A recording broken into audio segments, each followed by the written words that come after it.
రాష్ట్రంలో ప్రభంజనం సృష్టించిన కూటమి ప్రభుత్వం రావడం శుభ సూచకమని బీజేపీ, టీడీపీ, జనసేన ఉమ్మడి పాలన అవినీతి లేని అభివృద్ధి చేసే విధంగా పాలన సాగుతుందని తెలుగు యువత నాయకులు రవినాయుడు వెల్లడించారు.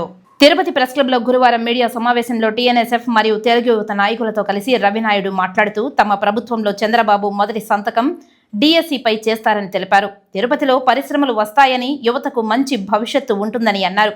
ఇక వైసీపీ గతంలో చేసిన అరాచకాలపై ఆగ్రహం వ్యక్తం చేస్తూ ప్రతిపక్ష స్థానం కూడా కోల్పోయిన వైకాపా ఇక కక్షలు మాని మసులుకోవాలని హితవు పలికారు.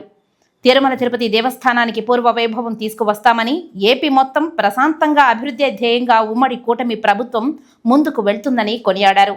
ఈ విలేకరుల సమావేశంలో టీడీపీ నాయకులు తదితరులు పాల్గొన్నారు. తెలుగుదేశం పార్టీ కూటమి వైపు మొగ్గు చూపారు.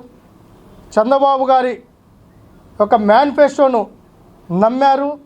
20 లక్షల ప్రైవేటు మొదటి డిఎస్సి మీద సంతకం, అదేవిధంగా ప్రభుత్వ రంగంలో ఉన్న పోస్టుల భర్తీని ఖచ్చితంగా తూచా తప్పకుండా అమలు చేసేలా తెలుగు యువత టీఎన్ఎస్ఎఫ్ నాయకులు చొరవ తీసుకుంటారు.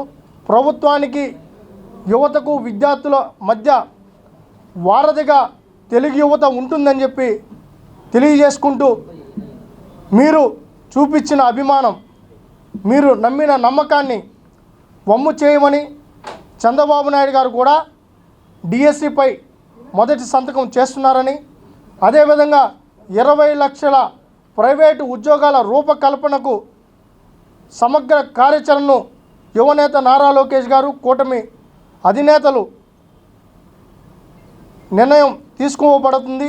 అదేవిధంగా తిరుపతి అభివృద్ధి చెందే విధంగా, తిరుపతికి పరిశ్రమలు వచ్చే విధంగా ఖచ్చితంగా యువగలం పాదయాత్రలో ఇచ్చిన 10 హామీని లోకేష్ గారు, చంద్రబాబు నాయుడు గారు, అదేవిధంగా పవన్ కళ్యాణ్ గారు నిలబెట్టుకుంటారని చెప్పి తెలియజేసుకుంటూ, ఖచ్చితంగా ఈ 5 సంవత్సరాలు